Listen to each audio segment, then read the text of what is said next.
Muy bien, este es entonces nuestro espacio de alabanza.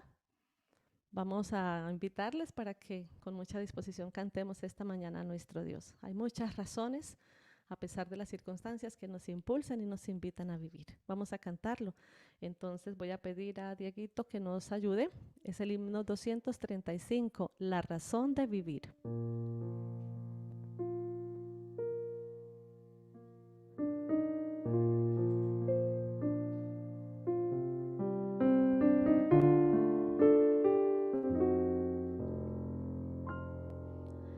Si no puedes luchar, si no sientes hoy paz, si en tu vida no encuentras sentido,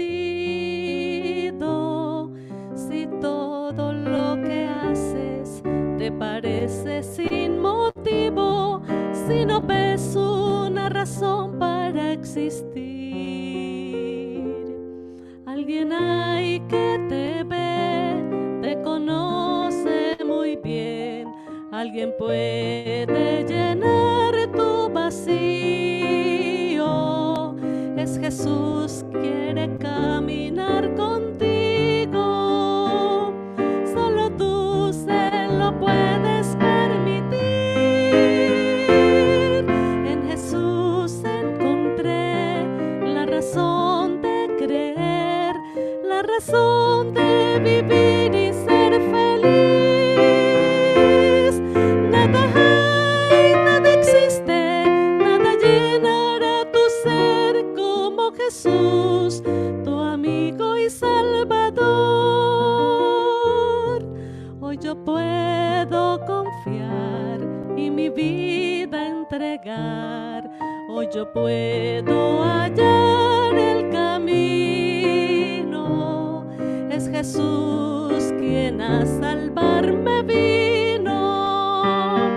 Es Jesús a quien hoy podré sentir. En Jesús encontré la razón de creer, la razón de vivir y ser feliz.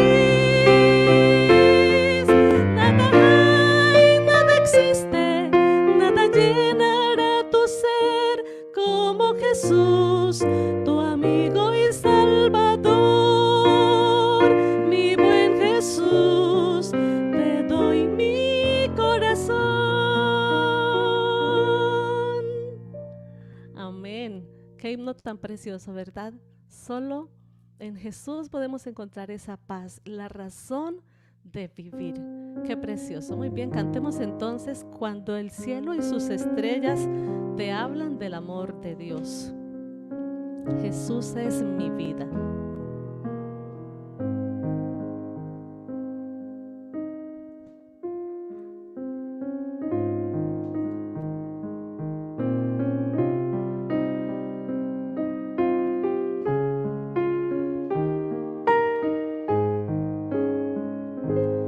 Cuando el cielo y sus estrellas me hablan del amor de Dios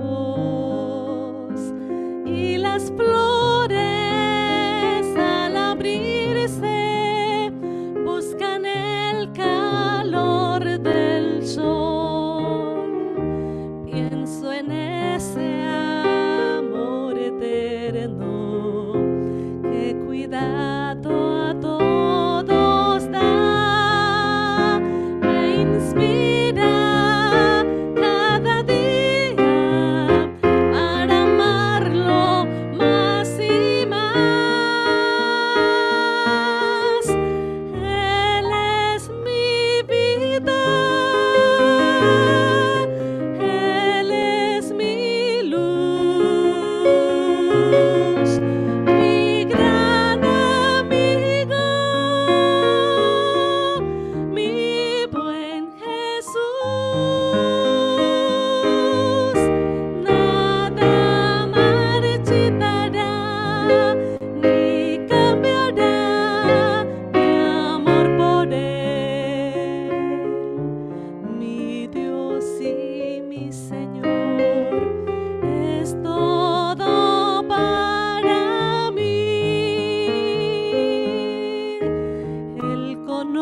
conoce, Él escucha y me dice qué hacer.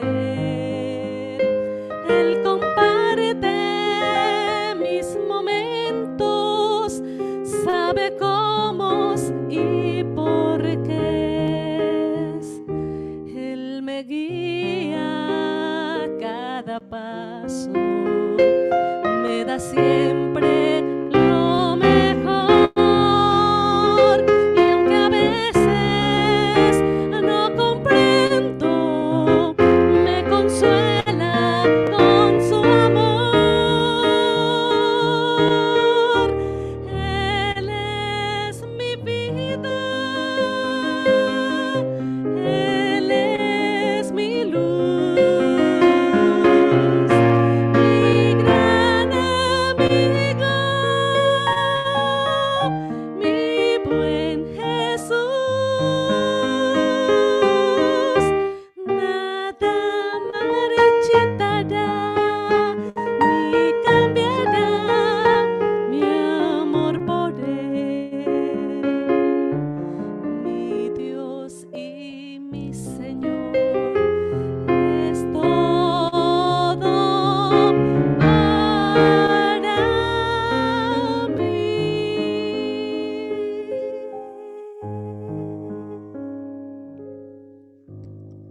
Amén. Amén. Qué maravilloso. Estas son promesas preciosas que nuestro Dios nos regala en medio de todas las circunstancias, en nuestro diario caminar, que también debe ser un caminar de alegría, de esperanza, porque esa es la vida del cristiano, ¿verdad? Que siempre tenemos una esperanza en Cristo Jesús. Así que vamos a finalizar entonces este espacio de alabanza. Cantemos el himno Después del río, porque hay algo más allá. 342.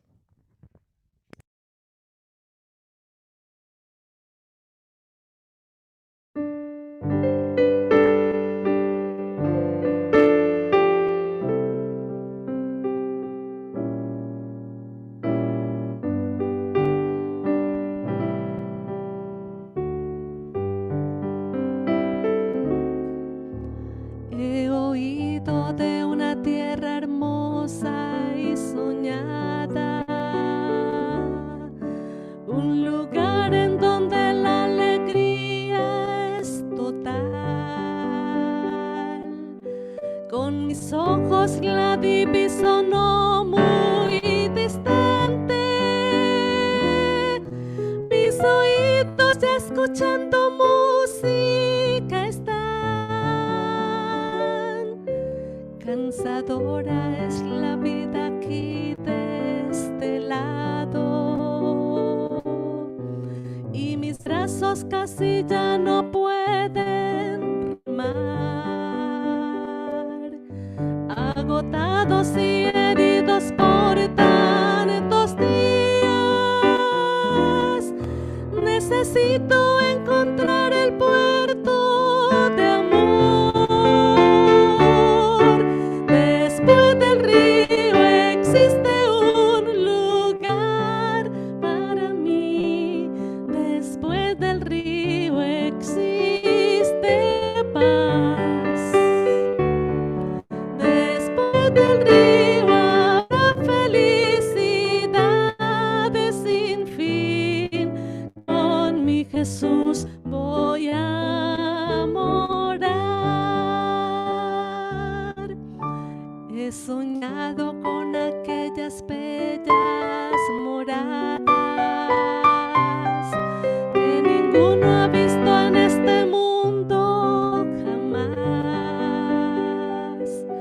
de belleza que no puede ser comparada, pues la gloria del Señor se encuentra allí, mucho más hermoso que el sol al ponerse, o el reflejo del rocío en una flor. Es aquel encuentro para los redimidos, pues valió la pena aquí luchar y vencer.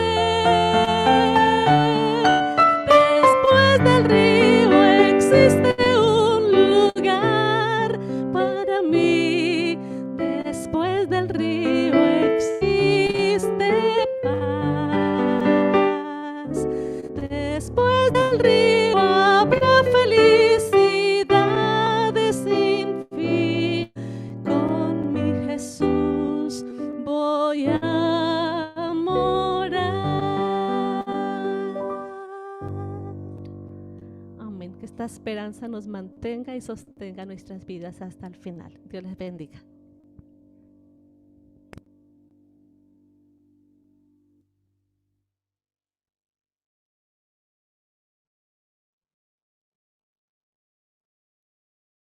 Amén.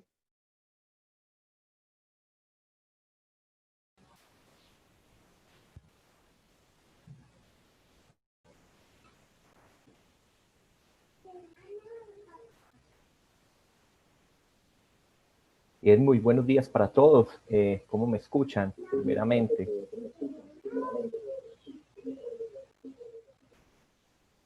Muy bien, hermano. Muy bien.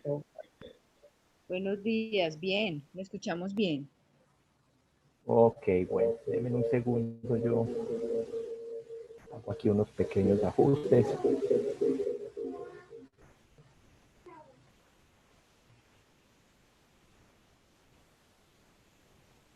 Ok, muchas gracias.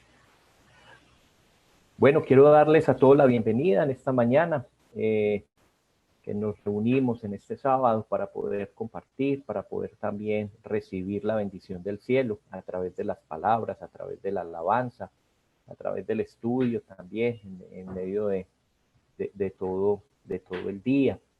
Y qué más especial que podemos congregarnos así desde la distancia, sabiendo de que en medio de las circunstancias, hasta los medios y la tecnología nos permiten encontrarnos y poder recibir una bendición conjunta de parte del cielo y poder compartir todos también de esa fe que tenemos.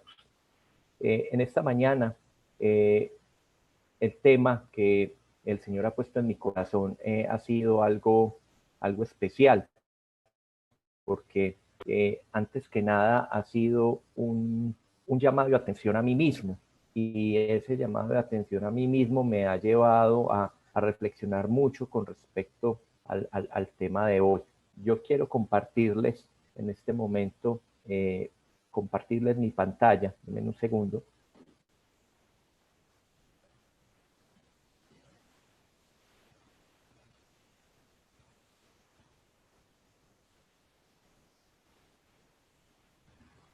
Y como bien lo mencionaban, el título de esta mañana, digamos que generó un poco de conflicto en mí a la hora de establecer qué nombre o cómo iba a bautizar el tema del día de hoy.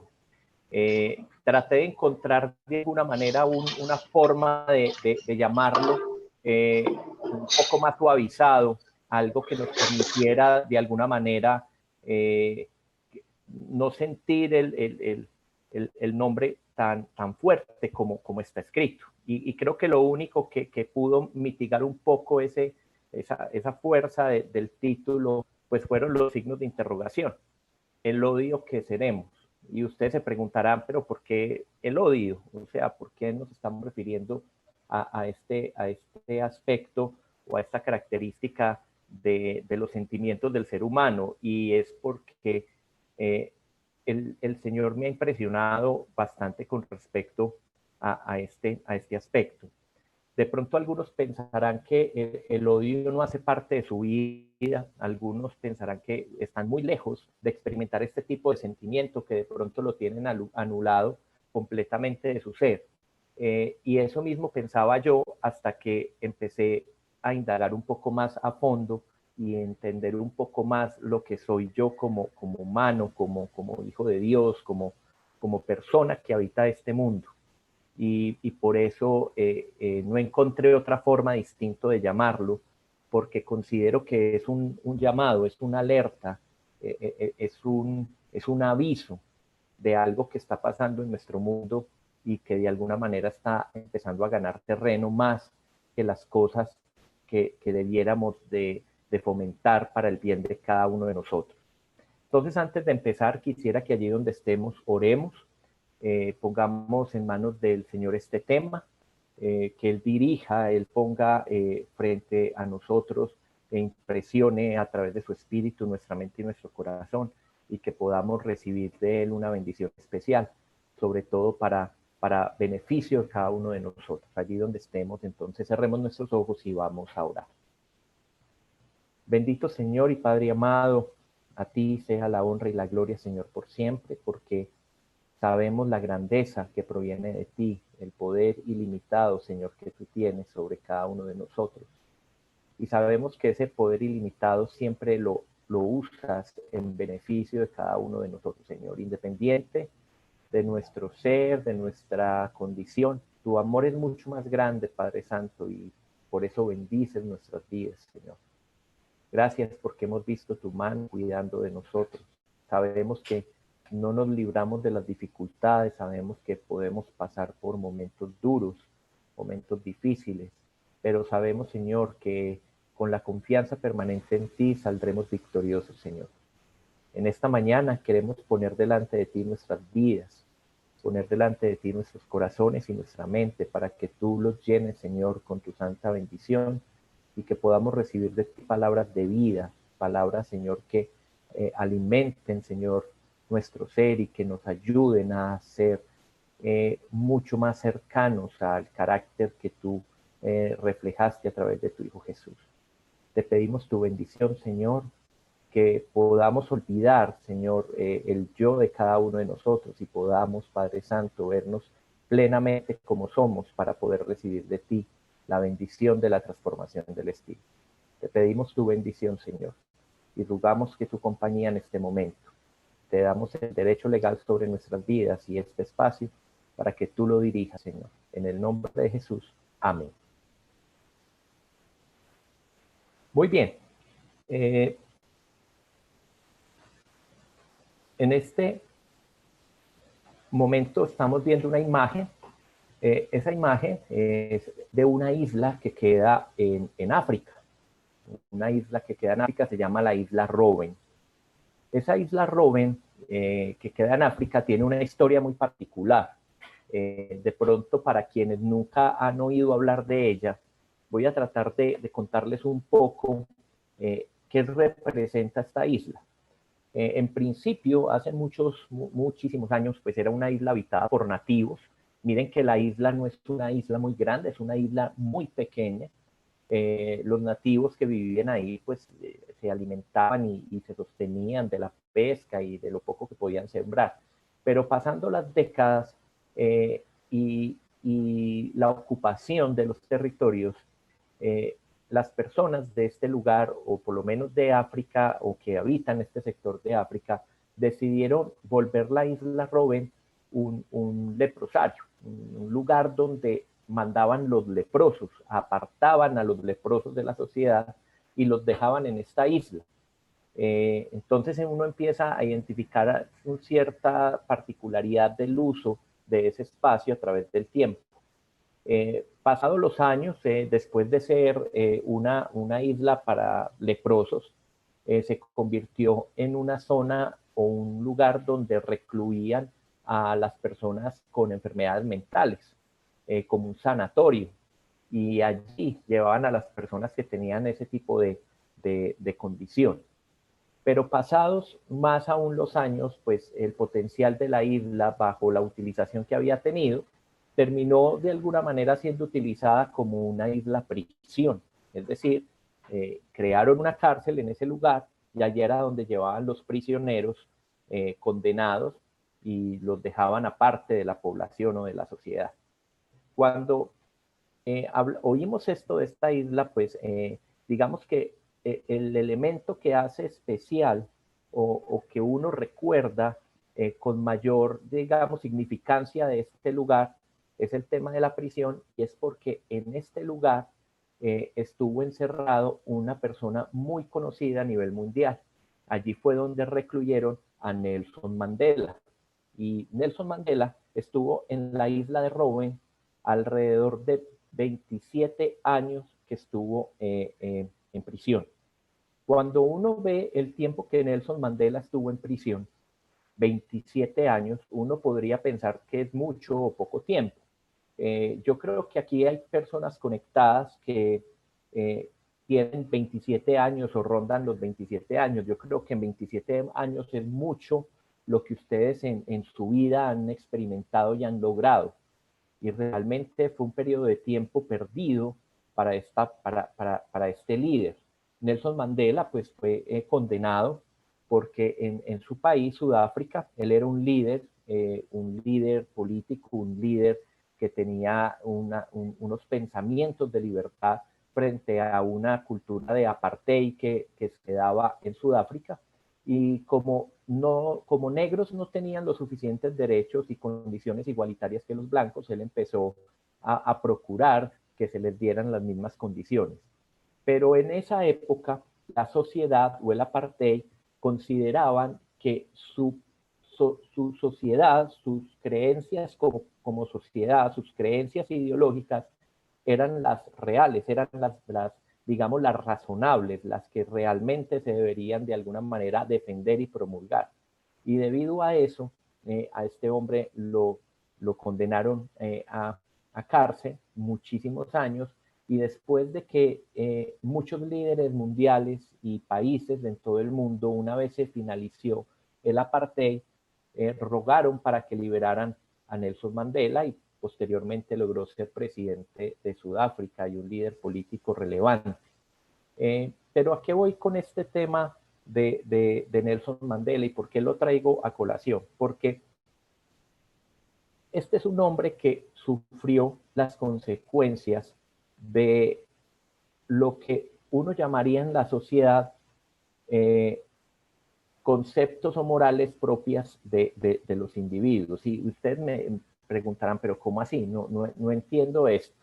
A través de la historia, el hombre ha actuado bajo los conceptos que él mismo determina. Es decir, como sociedad, los hombres siempre establecen unas morales, establecen unos criterios, socialmente establecen qué es bueno, qué es malo, y desde esa moral propia y colectiva es que las personas toman decisiones. La historia ha llevado al hombre de alguna manera a tomar decisiones motivado por las emociones. Cuando nosotros queremos que las personas tomen una decisión en masa, pues siempre se apela a las emociones y muchas veces se utiliza el miedo, el dolor o la euforia en muchos aspectos. Y eso hace que el hombre tienda a actuar y de alguna manera a establecer las condiciones de vida de los demás humanos, de los más seres humanos, bajo esas premisas o esos conceptos sociales. Un ejemplo de esto es, por ejemplo, la polarización que vivimos en muchas partes del mundo. Ahora que terminaron las elecciones en los Estados Unidos, la polarización que hubo en el país, también en nuestro país, en el tema político, izquierda y derecha. Y muchos aspectos hacen que bajo las premisas y conceptos propios del ser humano, que consideran de alguna manera aspectos verdaderos y que deben de ser seguidos por la humanidad, pues entonces bajo esos conceptos es que juzgamos a los demás y de alguna manera creemos que es lo bueno y que es lo malo. Y a Nelson Mandela le ocurrió eso. Pero más allá, todas estas decisiones que el hombre ha tomado a través de la historia y que han sido marcadas y que han sido relevantes a través de la historia universal, pues si uno las mira siempre han estado motivadas por el odio. En muchos casos el odio del ser humano ha llevado a que siempre tengamos una forma de actuar que va en contra de la supervivencia nuestra. Ejemplos podemos encontrar muchos de cómo el hombre motivado por el odio, de acuerdo a la ideología que él mismo plantea o a la creencia que él mismo plantea, ha cometido muchísimos actos que después como hombres de hoy establecemos como conductas inadecuadas. Por ejemplo, el primero que se me viene y que estamos viendo en esa imagen es la Santa Inquisición. En esa época la Iglesia Católica establecía que era lo correcto, que era lo bueno y socialmente era aceptado. Y entonces aquellas personas que iban en contra de lo que la Iglesia decía se condenaban y se castigaban de alguna manera estableciendo de que debían de sufrir de alguna manera una serie de torturas para que el pecado que habitaran en ellos saliera. Y socialmente era de alguna manera entendido y era aceptado. Pero después del tiempo nos dimos cuenta de que fue un acto inhumano frente a muchas personas y que se cometieron muchas injusticias y se cometieron actos de odio a través de estas justificaciones. Un poco más adelante encontramos, por ejemplo, el holocausto nazi, que también nos ha traído a través de la historia recuerdos de unos actos bajo una ideología que un pueblo y un líder consideraban correctos, establecieron de alguna manera un trato inhumano frente a los judíos y a otro tipo de personas. Miren que alrededor de esto siempre se ha suscitado el odio del hombre como un elemento para motivar de alguna manera este tipo de conductas o la aceptación de este tipo de procederes. El muro de Berlín también, en una época mucho más posterior a la Segunda Guerra Mundial, donde de alguna manera se dividieron entre ideologías sociales y que generaron una división en un pueblo, donde separaron familias y acabaron con muchas personas que murieron debido a esa condición, a esa, de alguna manera, decisión que ese pueblo tomó en su momento. Hablamos, por ejemplo, de la persecución de los mismos cristianos o personas que profesan fe diferente a la de los países donde habitan, que no es aceptado tampoco y que se considera como una manera de proceder buena porque socialmente y culturalmente se acepta. Y lo más reciente, por ejemplo, en esta última imagen que estamos viendo, por ejemplo, la aceptación del aborto libre y completamente legal para las mujeres bajo una ideología de ser dueñas de su propio cuerpo y de poder tomar decisiones sobre él, que puede que socialmente tenga de alguna manera una aceptación en masa, pero suscitado por el odio también lleva a que se actúen y se tomen decisiones contrarias a lo que es la supervivencia del ser humano. Entonces, si nosotros vemos estas imágenes, nos damos cuenta que el odio es evidente en muchos momentos de nuestra historia y que los peores actos que ha cometido el hombre siempre han estado motivados por ellos y que socialmente han sido aceptados bajo una ideología o un preconcepto que el mismo hombre establece, ¿sí? Y es que esa es nuestra naturaleza. Y cuando nosotros entendemos que esa es nuestra naturaleza, ahí es cuando nosotros debemos de tener sumo cuidado frente a este sentimiento, frente a esta emoción que todos podemos sentir, porque nuestra humanidad es así. Bien, está en Romanos 7, 14, 20, y ahí es donde claramente podemos entender un poco lo que estoy diciendo frente al tema de, es que esa es nuestra naturaleza. Romanos 7 del 14 al 20 dice, sabemos en efecto que la ley es espiritual, pero yo soy meramente humano y estoy vendido como esclavo al pecado. No entiendo lo que me pasa, pues no hago lo que quiero, sino lo que aborrezco. Esto es lo que nos dice Pablo. ¿Sí? Nosotros sabemos que debemos obrar obrar bien, tenemos que actuar bien. Sin embargo, nuestra condición nos lleva y nos tiende a hacer lo que sabemos que está mal. Versículo 16, ahora bien, si hago lo que no quiero, y estoy de acuerdo en que la ley es buena, pero en ese caso ya no soy yo quien que lo lleva a cabo, sino el pecado que habita en mí. Yo sé que en mí, es decir, en mi naturaleza pecaminosa, nada bueno habita. Aunque deseo hacer lo bueno, no soy capaz de hacerlo. De hecho, no hago el bien que quiero, sino el mal que no quiero. Y si lo que quiero, y si lo que quiero ya, perdón, y si hago lo que quiero, ya no soy yo quien lo hace, sino el pecado que habita en mí. Entonces esto nos pone en claridad de que nosotros, de alguna manera, tenemos esa tendencia tenemos la tendencia que como seres humanos queramos actuar de una manera equivocada frente a lo que Dios quiere de nuestra vida, pero es porque esa es la naturaleza del pecado que habita en nosotros. Por más que nosotros queramos por nuestros propios medios evitarlo, esa naturaleza está en nosotros y tiene que haber un camino para poderla mitigar, para poderla anular en medio de nuestro comportamiento.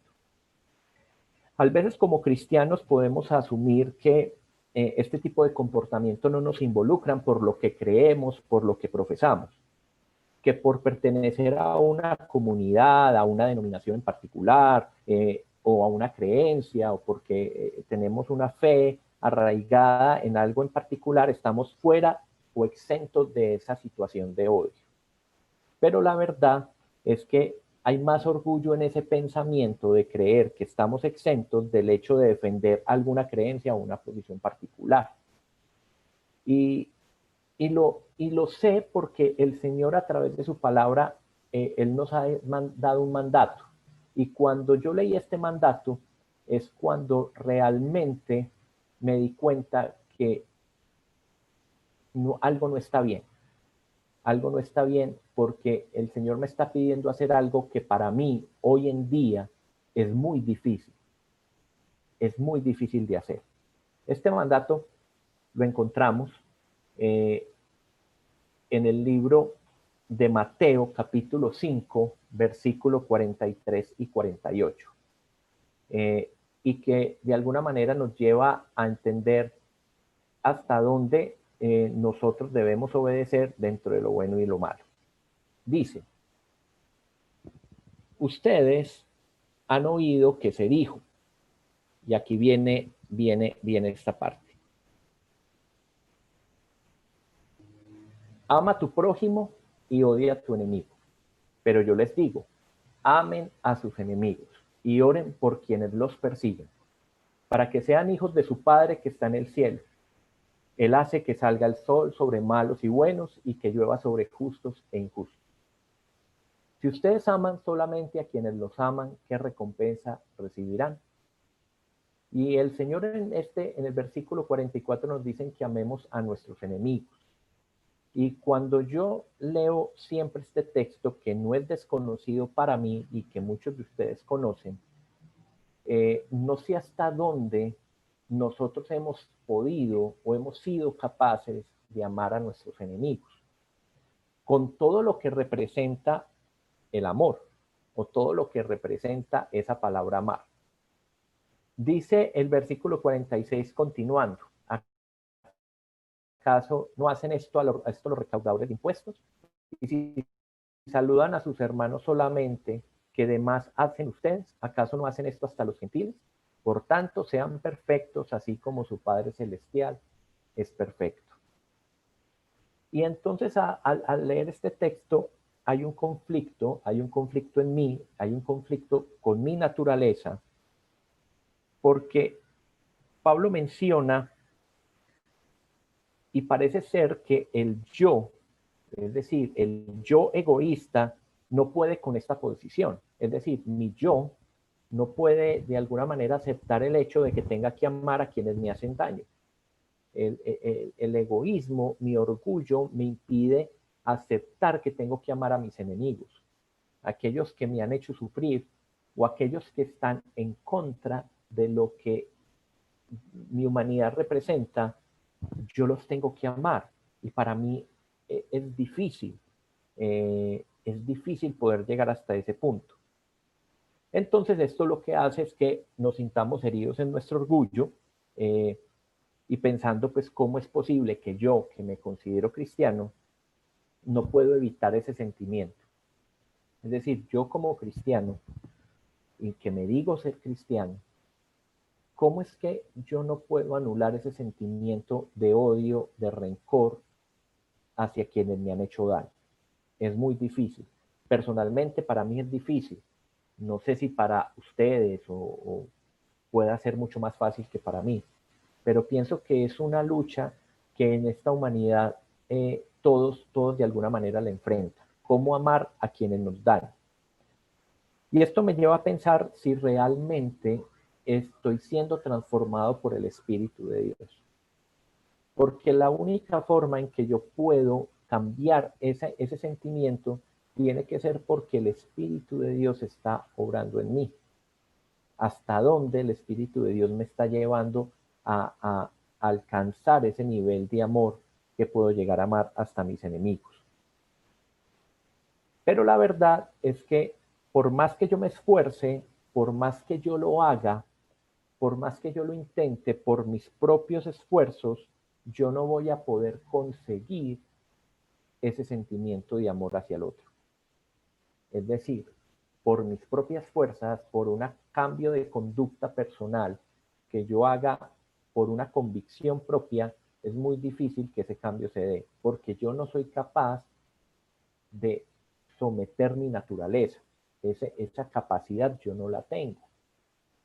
Es muy difícil lograrlo, ¿sí? Y es que realmente el cambio de esa condición depende específicamente de lo que el Espíritu puede hacer en nosotros o que haga ese cambio. Pablo en Romanos 8 lo explica muy bien, ¿sí? Romanos 8:9 nos muestra un poco más claro la necesidad del Espíritu en nuestra vida para que esto realmente pueda ser evidente en cada uno de nosotros. Dice, pero vosotros no vivís según la carne, versículo 9 de Romanos 8, ¿sí? Sino según el Espíritu. Y aquí resalté esta parte porque me llama la atención y dice, si es que el Espíritu de Dios está en vosotros. Yo no sé si ustedes tienen forma de saber si el Espíritu de Dios está en ustedes. O sea, yo no sé cuál sería el indicador a nivel humano, intelectual humano, que nos permitiera a nosotros establecer que sí, el Espíritu de Dios está en mí. Yo no lo conozco. Seguramente hablaremos de los frutos del Espíritu, ¿cierto? Y esos frutos del Espíritu son lo que evidencian si el Espíritu está en mí. Pero ¿cuántos de esos frutos del Espíritu realmente tenemos cada uno de nosotros? Sigue el texto diciendo, y si alguno no tiene el Espíritu de Cristo, no es de él. O sea que si yo no tengo el Espíritu, yo no puedo decir que soy cristiano, porque se supone que el Espíritu es el sello que me marca como cristiano, como seguidor de Cristo. Esto lo dice Pablo. Pero si Cristo está en vosotros, el cuerpo en verdad está muerto a causa del pecado, pero el Espíritu vive a causa de la justicia. Y si el Espíritu de aquel que levantó de los muertos a Jesús está en vosotros, el que levantó de los muertos a Cristo vivificará también vuestros cuerpos mortales por su Espíritu que está en vosotros. O sea que es necesario que el Espíritu de Dios esté en nuestra vida, que tengamos dentro de nosotros ese Espíritu, para poder realmente empezar a trascender en esa manifestación de amor. Es necesario que el Espíritu de Dios esté en mi vida para poder mitigar el odio que por naturaleza puedo tener en mí. Entonces la pregunta que seguramente nos surge es, ¿cómo podré amar a quien me hace daño? ¿Sí? O sea, ¿cómo voy a poder amar a quien procura mal a mis espaldas o al que quiere destruirme? Es difícil. Y esto en ocasiones nos lleva a pensar que de pronto la ética del cristiano es débil y es cobarde. Es decir, que los cristianos somos débiles y cobardes porque de alguna manera tenemos que aprender a amar a quien nos hace daño, ¿sí? Y que no es para los fuertes y los valientes, ¿sí? Por eso algunas personas piensan que Jesús es un idealista, una persona que idealiza la condición del hombre, pero que la humanidad hasta la fecha ha mostrado que no trascienden ese objetivo. O sea, el ver cómo todo lo que en nuestro mundo nos rodea, las situaciones que vivimos, los conflictos en muchas partes, el dolor y el sufrimiento, nos están llevando o nos muestran que ese objetivo no lo estamos logrando alcanzar, que no somos capaces de amar a quien nos hace daño. Y eso de alguna manera nos empieza a prender nuestras alarmas o nos ponen alerta, y es decir, ¿qué estamos haciendo nosotros por nuestra propia existencia? El hombre siempre ha mostrado a través de su historia que él está corriendo una carrera que se llama odio y destrucción, con el mundo, con los recursos naturales, con nuestros hermanos, con los lugares que habitamos. Siempre detrás de nosotros hay una carrera en la humanidad que está alimentada por el odio y la destrucción. Y que si nosotros no empezamos nosotros mismos a amarnos, y si nosotros no empezamos a amar a quien nos hacen daño, y si nosotros no empezamos a procurar amor a nuestro hermano, eso es contrario a nuestra supervivencia. Lo cual nos muestra que Jesús no es un idealista, sino un realista. Él al manifestarnos, al decirnos que es necesario amar a nuestros enemigos, nos está dando una herramienta de supervivencia en este mundo. Nos está mostrando que el único camino en el cual podemos coexistir y en el cual podemos hacer de este lugar algo mejor es a través del amor. Pero Jesús también comprendía la dificultad del hombre en amar a sus enemigos y sabía que la expresión más genuina de amor se basa en la rendición completa a Dios. O sea que cuando yo realmente me rindo completamente a Dios, estoy haciendo una manifestación genuina de amor, y a través de esa rendición el Espíritu de Dios habitará en mí y podrá transformar esas emociones que me llevan a actuar de una forma para actuar en una forma que beneficie mi vida y beneficie la de los demás. Como cristianos, cada uno de nosotros tenemos la responsabilidad de descubrir el significado de este mandato de amar a nuestro prójimo, de amar a nuestros enemigos y poderlo cumplir con pasión, entender cuál es ese significado. Sin embargo, la pregunta es cómo podremos, o sea, cómo podremos llegar a esa condición y pasar de estos sentimientos de orgullo que realmente nos lleve a amar a nuestros enemigos y amar a nuestros hermanos, ¿sí? Además, yendo un poco más allá, el amor no solo se enfoca a nuestros enemigos, sino también el amor hacia quienes son diferentes a nosotros, a quienes no son como nosotros. Porque cuando yo solamente amo a los que se parecen a mí, a los que se comportan como yo, o a los que creen lo mismo que yo, eso me está llevando también a ser prejuicioso con los demás. O sea, que no es solamente el amor a nuestros enemigos, sino que también es amor a quien es diferente a mí. Amor a quien no tiene las mismas creencias que yo tengo, y amor para aquellas personas de las cuales nosotros consideramos que tienen algún tipo de elementos que no están acorde con lo que yo creo. Si ustedes miran a Jesús, Jesús se juntaba con publicanos, con prostitutas, recaudadores de impuestos, con todo lo que era rechazado por el hombre en esa época. Entonces, ¿quiénes somos nosotros para rechazar a esas personas hoy en día? Si el mismo Jesús los acogía y compartía con ellos, porque yo no puedo hacerlo, ¿sí? Y yo creo que ese es el objetivo. Existen varias maneras de iniciar este camino del amor por el prójimo y por nuestros enemigos. Y yo tengo 3 elementos que de pronto nos pueden ayudar a empezar este camino. Recuerden que la transformación proviene del espíritu, pero yo creo que estos elementos pueden empezarnos a dar esos pasos o a ayudarnos a dar esos pasos a poder lograr ese cambio y esa transformación poco a poco en nuestro ser. El primero de todos, en términos del camino que podemos tomar para poder encontrar la manera de amar a nuestros enemigos y plenamente a nuestro prójimo, nos establece este enunciado, nos dice: primero, demostremos nuestro amor por nuestra capacidad de perdonar. Es imposible amar a los demás sin aceptar la necesidad de perdonar. Entonces, si nosotros queremos empezar a amar a nuestros enemigos, amar a nuestros prójimos, nosotros tenemos que empezar por perdonar. Pero este perdón es un perdón que no está motivado por una disculpa. Es un perdón que solamente puede tener el ofendido. O sea, el que te ofende, el que te daña, no puede proveerte ese perdón. ¿Sí? Sino que solamente nace de ti el perdonar.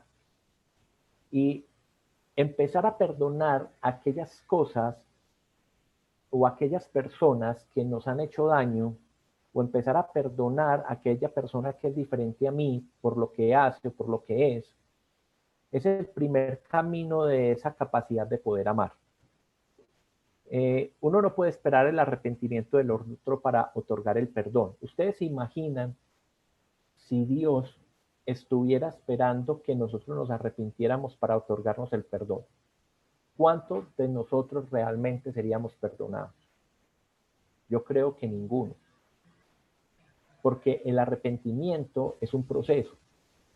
Y en ese proceso hay equivocaciones. El Señor siempre nos ha perdonado, incluso sin necesidad de que nosotros le pidamos perdón. De esa magnitud es el amor de Dios. De ese tamaño es que Dios muestra su amor, que nos ha dado el perdón aún sin merecerlo, que nos ha perdonado aún sin nosotros allegarnos a pedirle disculpas. Él ya nos perdonó porque de entrada ya dio el pago por nuestros pecados. Y si eso lo entendemos y lo comprendemos bien, podemos darnos cuenta que esa capacidad de perdón que nosotros podamos de alguna manera tener frente al daño que nos han hecho puede ser un primer paso para ese entender y comprender ese amor de Dios hacia los demás a través nuestro. Este fin de año tuve una experiencia que me llenó mucho en estas vacaciones. Y quiero compartir la experiencia porque tiene que ver mucho con el tema de la capacidad de perdonar y se conecta mucho con el siguiente punto que quiero abordar. Yo tenía hace muchos años, pues desde mi juventud, desde mi niñez, un amigo que creció conmigo, que hicimos muchas cosas juntos, mi mejor amigo, por decirlo de alguna manera. Por cosas de la vida y por situaciones que de alguna manera también están dadas por el odio, por el orgullo y por el resentimiento, yo de alguna manera nos distanciamos, mi amigo y yo.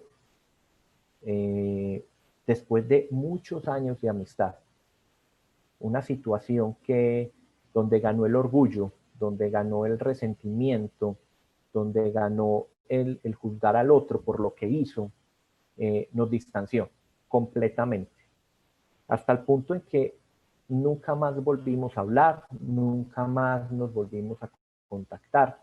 Y nunca lo quise volver a hacer porque sentía que había resentimiento, no solamente de parte mía, sino también de parte de él hacia mí. O sea, ya había un daño, ya había algo que se había deteriorado a través del tiempo.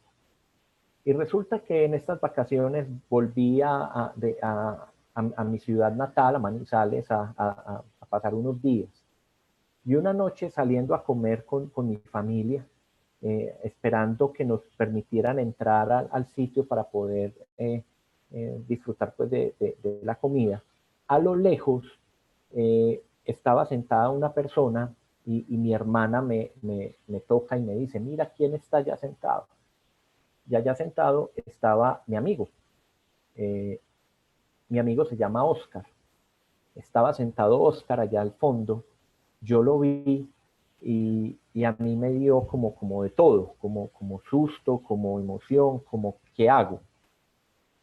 Entonces yo traté como de, no voy a hacer nada, voy a dejarlo pasar, no lo saludaré. Y entonces mi hermana me tocó nuevamente y me dijo, ¿no quieres ir a saludarlo? Entonces dentro de mí lo dudé, dije, no sé si debiera irlo a saludar. Pues ya han pasado muchos años, habían pasado 20 años desde la última vez que nos habíamos visto. Y no sé, de pronto el orgullo pudiese haberme ganado decir, no tengo por qué irlo a saludar. Las situaciones que ocurrieron no estuvieron bien y no. Pero algo dentro de mí me dijo que lo hiciera. Yo me acerqué, él estaba de espaldas, lo toqué en el hombro y cuando él me vio se le abrieron los ojos. La reacción de ambos en ese momento fue abrazarnos. O sea, no nos dijimos hola, no nos dijimos el nombre, sino que simplemente el sentimiento fue abrazarnos. Yo creo que el abrazo, no sé cuánto habrá durado, yo sentí que el abrazo duró mucho tiempo. Y en ese momento es como si todo lo malo que hubiese pasado anteriormente hubiera desaparecido. O sea, es como si todo aquello que de alguna manera nos distanció ya no existiera. Esos 5 minutos de abrazos o 3 minutos de abrazos acabaron con todos los 20 años de distanciamiento y de resentimiento que pudo haber pasado, sin recibir ni siquiera un perdón, sin decir perdóname, discúlpame, me equivoqué. Y lo cuento así porque lo único que puede motivar ese tipo de cosas es el amor hacia el otro. Yo me emocioné mucho, realmente nos conectamos de una forma como si nunca nos hubiéramos separado. Él me invitó a su casa, conocí a sus hijos, porque pues, en 20 años de distanciamiento no conocía a sus hijos. Volví a su casa donde su mamá, su papá, sus hermanos, cuando yo volví allá, todos me recibieron de una forma increíble. Y yo me sentí como restaurado, me sentí como recargado, como que si dentro de mí algo me hubiera dado más fuerzas para seguir. Y ahí es donde yo encuentro el poder del perdón, que el poder del perdón no parte de una disculpa, no parte de esperar que el otro diga que está arrepentido, parte simplemente de amar al otro. Y ese amor que nos tenemos, Oscar y yo, de esa amistad, pudo con 20 años de distanciamiento. Hoy le doy gracias a Dios porque permitió ese encuentro, porque fue muy particular. Yo digo que Dios lo permitió porque yo fui el que tuve la idea de salir a comer, de ir a ese sitio en particular. Yo dije, vamos a ese lugar y precisamente encontrarnos con él allí. Entonces, bueno, esta experiencia se las cuento es para que nos demos cuenta que el perdón tiene la capacidad, esa capacidad de perdonar nos muestra el amor que podemos llegar a tener. Así que como paso número 1, hagamos el ejercicio de perdón, no esperando que el otro se disculpe con nosotros, sino dejando atrás aquello que nos dañó, perdonando libremente. Y yo sé que eso nos empezará a allanar el camino para poder amarnos unos a otros. El segundo elemento, y pienso que va muy conectado con la historia también, es comprender que el ofensor es mucho más que la ofensa. Y ay Dios, aquí sí que el orgullo nos da duro, el orgullo nos arandea. ¿Y por qué? Porque para Dios siempre ha sido más importante nosotros que nuestro pecado. Y Él siempre lo ha mostrado en la forma de proceder. A Él no le importa el pecado, sino que tú eres el que le importas. Y Él hará todo lo posible para salvarte a ti, por más pecador que seas. Porque Él no mira tu pecado, sino que te ve a ti. ¿Sí? Entonces ver al otro como alguien valioso, así como lo es para el Creador, ¿sí? Es muy difícil. Y esta condición requiere eliminar el orgullo propio, que es algo también muy difícil. Dejar de lado la ofensa o el pecado requiere que nos neguemos a nosotros mismos. O sea, es tal cual, debemos de negarnos totalmente. Por eso es mucho más cómodo hablar de profesar el amor en palabras, pero generalmente actuamos de otra manera. Y esto es prejuicioso, porque dependiendo del valor que tenga la persona para nosotros, ¿sí? Es que nosotros estamos dispuestos a amarlo o no. O sea, nosotros no estamos dispuestos a amar a todo el mundo. O sea, eso depende de nuestra percepción que tengamos de ese ser humano, de los sentimientos que nos genera. Y eso es prejuicioso. Yo quiero hacer un pequeño ejercicio simplemente para que logremos medir un poco esa condición de prejuicio. Estas imágenes que les voy a compartir, yo quiero que ustedes se las respondan allá ustedes mismos, pero con sinceridad. Yo solamente quiero que ustedes se dejen llevar por su primera impresión, ¿sí? Puede que después usted cambie de opinión, pero déjese llevar solamente por su primera impresión. Y de acuerdo a las opciones, usted decide qué tipo de persona es la que yo le voy a compartir. Y después mostramos algo más con respecto a esto. Tenemos estas primeras imágenes. ¿Qué ves? Tenemos dos seres humanos. Cada ser humano tiene tres opciones de lo que esta persona es o puede ser. Ahí ustedes en su pantalla miren cada una y de esas tres opciones, ¿cuál es la que por intuición inmediata usted considera que es esa persona? No responda, simplemente dígaselo a usted mismo. La primera es o una esteticista, o una indígena, o una maestra. El segundo es o un doctor, un taxista, o un activista en derechos humanos. Lo primero que usted se le venga a la mente de esas opciones que están ahí. Vamos con la siguiente. El primero, un modelo, un estudiante o un jefe de una pandilla. Y el otro, un profesor, un refugiado o un fundamentalista.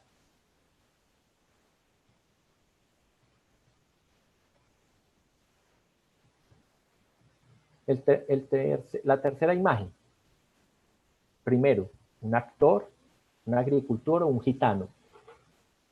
O la otra, un genio de la técnica, una drogadicta o una trabajadora social.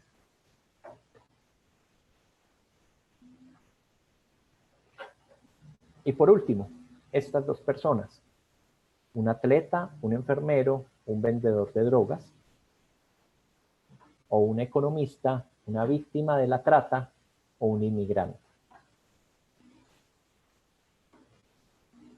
¿Por qué les muestro estas imágenes? ¿Y por qué este ejercicio que quería compartirles? Porque vamos a ser sinceros, dependiendo del aspecto de la persona, dependiendo de lo que él representa como ser humano, dependiendo de sus características físicas, de cómo se viste, de lo que come, de la forma en cómo habla, de acuerdo a lo que hace o su comportamiento, nosotros establecemos una posición frente a ese ser humano. Yo me voy a devolver a la imagen anterior, esta.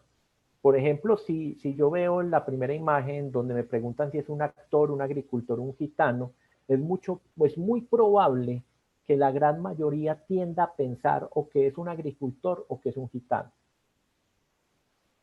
Puede que algunos piensen que es un actor, pero su característica física a mí, yo personalmente, me lleva a pensar que puede ser las otras dos opciones. O por ejemplo la segunda imagen, su forma de ser, la característica física que tiene esta persona, me lleva a pensar de que muy probablemente no es una trabajadora social. Más fácil puede ser una drogadicta y posiblemente un genio de la técnica. Andrés, ¿qué quieres decir con genio de la técnica?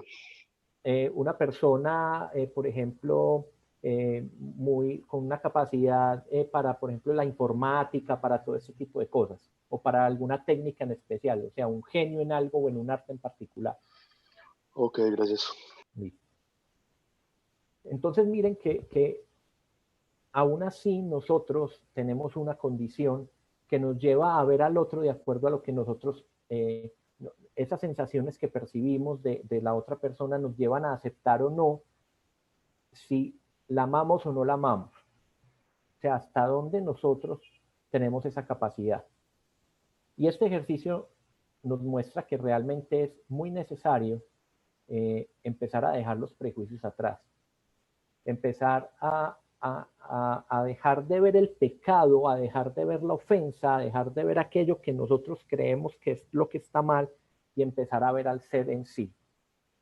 Darnos cuenta que es un humano igual que nosotros, que es una persona con virtudes y defectos igual que nosotros, que puede cometer los mismos pecados o pecados diferentes a los nuestros, que no es más ni menos que nosotros, que por el hecho de ser de una forma o ser otra, con respecto a mi estándar, está por encima o está por debajo. Es un ser humano, es una persona creada por Dios. Su propósito en este mundo existe porque Dios lo creó. Y cuando nosotros vemos a los seres humanos de esa manera, entendemos claramente que lo más valioso es ellos, porque de esa misma manera queremos que a nosotros nos traten, que de esa misma manera podamos sentirnos de alguna manera aceptados. El tercer aspecto que nos puede ayudar también a afianzar un poco más en este tema del amor es que no debemos tratar de humillar a nuestro enemigo, sino de ganar su amistad. Y eso sí que es difícil y duro. Y porque es que siempre en el fondo nosotros queremos que estas personas que nos hicieron daño sufran como nos hicieron sufrir a nosotros. Y yo creo que ese es un sentimiento que muchos en una mayor medida o menor medida sentimos. Les voy a poner un ejemplo. Esto es, yo creo que muchos se van a identificar con esto y es el siguiente. Cuando usted va en su carro conduciendo y alguien se le atraviesa o alguien comete una imprudencia que lo afecta a usted,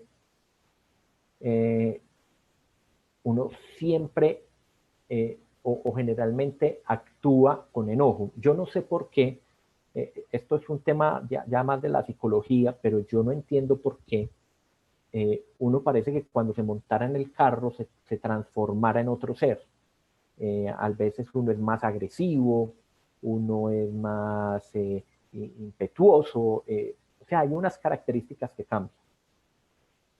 Y entonces a uno se le atraviesa a alguien, o se pasó el semáforo y vea, yo creo que a algunos les pudo haber pasado por la mente lo mismo que me pasa a mí. Y uno dice, ojalá se choque para que aprenda, ojalá lo multen para que deje de ser imprudente. Y uno está deseando el mal a quienes han hecho daño, porque nuestra naturaleza es como de querer que el otro sufra por lo que hizo sufrir, ¿sí?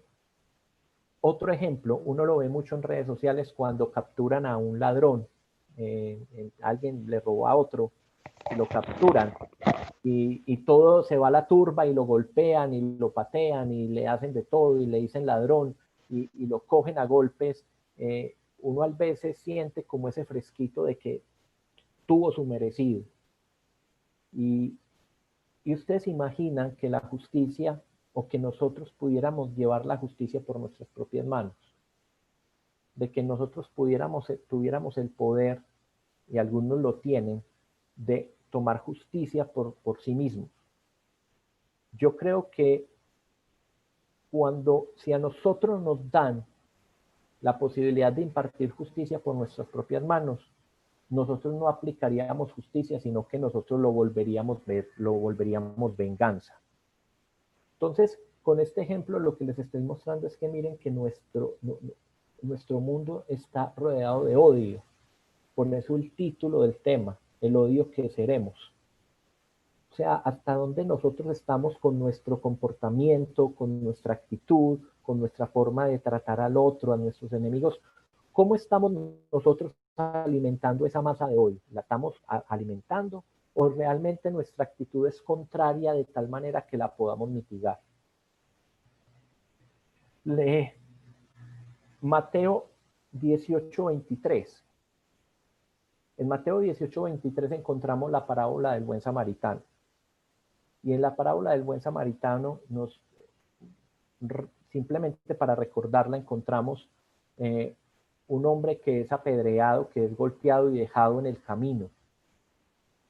Seguramente un pecador. Y muchos podrán pensar que se lo merecía lo que le pasó, porque de pronto no estaba andando por el camino que tenía que andar.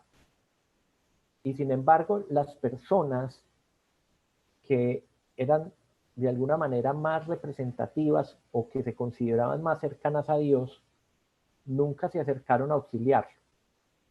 La única persona que se acercó fue el samaritano. El samaritano, que era una persona rechazada en medio de la sociedad por su condición de samaritano, fue el único que curó las heridas y dio de sí para que pudiera este hombre sobrevivir y ser restaurado.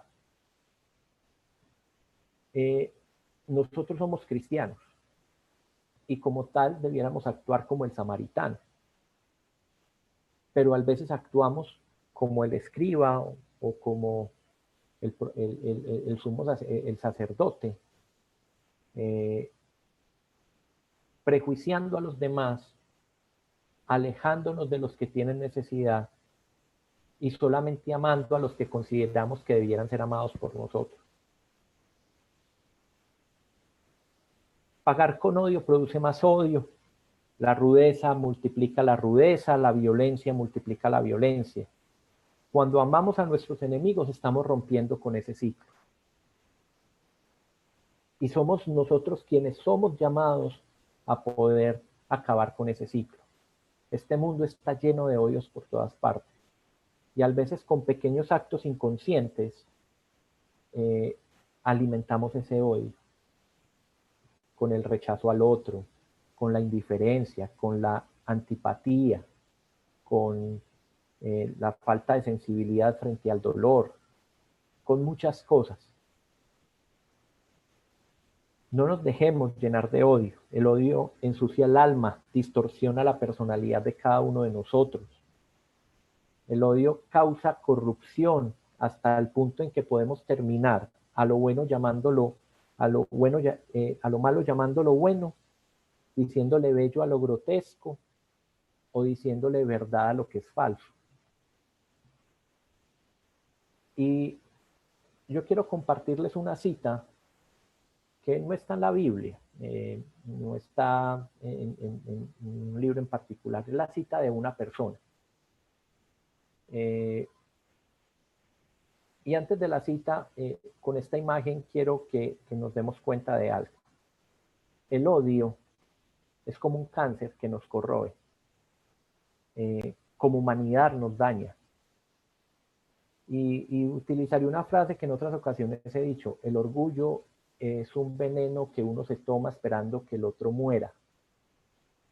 Nosotros con el odio nos estamos colocando la soga al cuello. Somos los únicos que nos dañamos. Y estamos dañando la sociedad y la humanidad que el Señor nos pidió que buscáramos salvar o que condujéramos al camino de la salvación. Porque nosotros no somos quienes salvamos, pero nos ha dado la tarea de ir a buscar a aquellos que lo necesitan.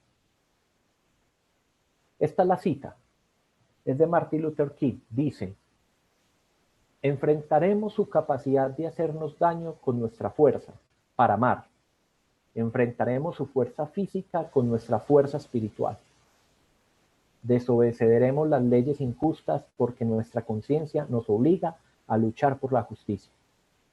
No importa el mal que lancen contra nosotros, vamos a perseverar en el amor. Vamos a triunfar algún día, obteniendo una victoria que no será solo para nosotros. Y triunfaremos 2 veces, porque no solo vamos a ganar nuestros derechos civiles, también ganaremos su corazón. Este hombre, como todos ustedes ya lo conocen, luchó por los derechos de las negritudes en los Estados Unidos, para que fueran tratados como iguales, bajo las mismas leyes, bajo las mismas condiciones. un hombre cristiano, que defendió solamente no con violencia y no con odio, sino a través de la manifestación de la fuerza del espíritu y del amor. Cuando los medios empezaron a dar cuenta que estas personas no combatían, no respondían el daño con violencia, no respondían el prejuicio con insolencia o con actos que pudieran ser de alguna manera justificables, y se dieron cuenta que eran pacíficos y que lo único que querían era defender sus derechos. Ese fue el medio a través del cual lograron empezar el cambio. ¿Qué pasaría si cada uno de nosotros empezáramos a actuar, no añadiendo más violencia a la violencia, odio al odio, rencor o resentimiento a nuestras vidas, sino que actuáramos constantemente oponiéndonos con amor al prójimo, amando a nuestros enemigos, amando a quienes son diferentes a nosotros, amando a quienes nos han hecho daño? ¿Cómo sería esa masa de amor que iría creciendo uno al otro, rompiendo con lo que hoy el mundo agobia? El amor es la única fuerza que rompe con la destrucción del odio. Entre más amor tengamos, más amor podemos ofrecernos unos a otros. Darle cabida al odio, al rencor, al orgullo, lo único que harán es llevarnos al sufrimiento. Eso es lo único que vamos a conseguir. Por eso tenemos que experimentar ese amor que manda amar a nuestros enemigos. Realmente este tema no es algo menor. Uno a veces piensa que predicar del amor es una predicación liviana, pero yo pienso que hoy en día necesitamos más amor que nunca, más empatía.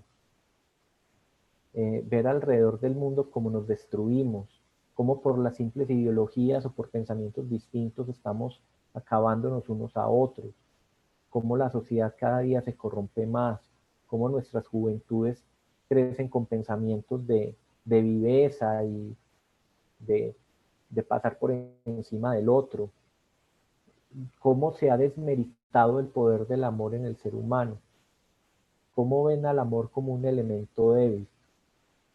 Yo creo que es hora de empezar a mostrar el poder que el amor tiene, dejando atrás aquellas emociones que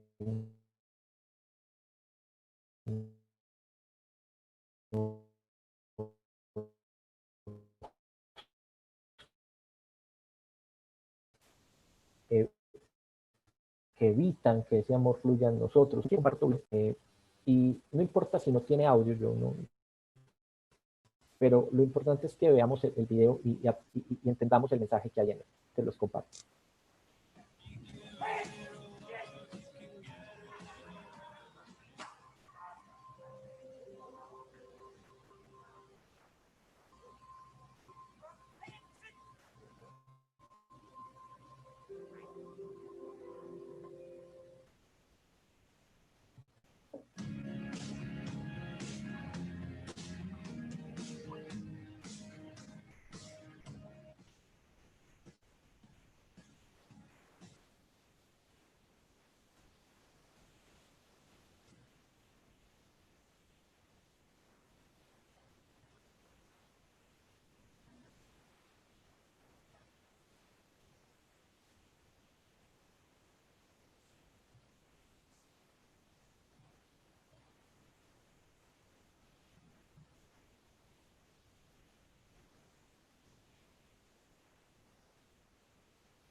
Ama a tu hermano como a ti mismo. Un acto de amor tan simple puede hacer la revolución en cada uno de nosotros. Que podamos nosotros en esta mañana llevarnos un pensamiento diferente, de que todo lo que hagamos sea un acto de amor con nuestros familiares, un acto de amor con nuestros amigos, un acto de amor con el desconocido, que podamos realmente actuar con amor como Cristo lo hizo y que podamos de alguna forma empezar a cambiar, así sea nuestro entorno, esa masa de odio y esa masa de destrucción en la cual nos estamos moviendo y en la cual este mundo se está sumergiendo. Nosotros somos los llamados a hacer ese cambio, a transformar, a renovar nuestra mente y nuestro corazón en pro del amor de Jesús. Acerquémonos a Él, pidamos de su espíritu para que podamos ser transformados emocionalmente, para que podamos cambiar claramente nuestra condición de pecadores y que el espíritu y la justicia de Dios haga resplandecer ese amor en cada uno de nosotros. Demos esos pasos, esos 3 primeros pasos: perdonar, ver al otro como lo que representa más que el pecado o la ofensa en sí, y tratar de hacernos amigos de nuestros enemigos sin buscar el dolor o el daño al otro. Ese sería un primer paso para empezar a cambiar, para empezar a transformar nuestra vida y la vida de los demás. Amén. Así que en esta mañana los invito a todo el que quiera sumarse a esta iniciativa de actuar en amor siempre y en pro de amor en el otro, que cerremos nuestros ojos y pidamos al Señor la unción del Espíritu Santo para que nos ayude con este propósito especial. Amén. Y donde estamos vamos a cerrar nuestros ojos y vamos a orar. Bendito Padre, Señor del amor, Padre Santo, gracias porque a través de tu ejemplo nos has mostrado el poder del amor, Señor. A veces nuestras emociones, a veces nuestros pensamientos y lo que creemos correcto, hasta nuestra propia moral nos lleva a concebir, Padre Santo, el amor limitado hacia quienes consideramos que lo merecen. Pero Padre, tú has demostrado de que debemos amar a todos, independiente de cómo sean, lo que hayan hecho, del sufrimiento que hayan causado, nos hayan causado, o por su forma de ser, o por su forma de comportarse, o por lo que representan, Señor. Ayúdanos a verlos con ojos de amor, Señor. Sabemos que en nuestra naturaleza eso no es posible, pero sí queremos empezar a hacer una revolución de transformación. Que nuestra iglesia, que nuestros hogares, nuestras familias, sean un foco para ese cambio. Que podamos dar amor y contrarrestar el odio, Padre Santo, que de alguna manera vemos en esta humanidad.